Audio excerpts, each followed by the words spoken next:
Hello, I'm Julia from Tourbel, and today we are going to talk about connectors in English. To provide alternatives, or neither nor, ni, or else, o si no, otherwise, de otro modo. Would you like beer or wine? Neither Jane nor Sarah will help me. I'm sure she will come, otherwise she would have called. We need to leave now, or else we will miss the train. To describe processes. First of all, antes que nada, then, luego, finally, finalmente, meanwhile, mientras tanto. First of all, thanks for feedback. Then he bought another dog.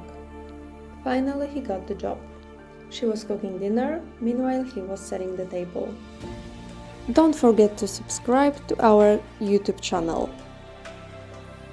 I hope the video was helpful. Follow us for more content.